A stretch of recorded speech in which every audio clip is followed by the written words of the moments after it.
Man vajadzēs, lai tu patori galvu. Tā, gatavs? Gatav.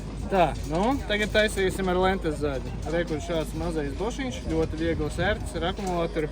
Var mierīgi strādāt ar mazo akumulātoru. Ņem līdz 60 mm, ja es nekļūdos. Taisi ļoti plānu to zaļēšanas vietu, bet uz lielu diametru tur vajag piešaut roku, jo var bišķiņ štībi sanākt. Es maz ar viņu strādāju, tagad pamēģināsim.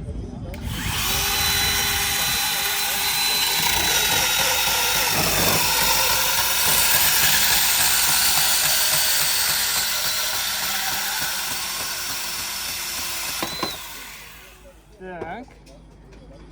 Nu, re, kur jā, griešana vieta ir ļoti skaista, bet sanāk štīvi. Bet mazajam diametram ļoti labi iet. Jā, 54. varbūt nav labākais. Vēlāk nogriezīsim mazo.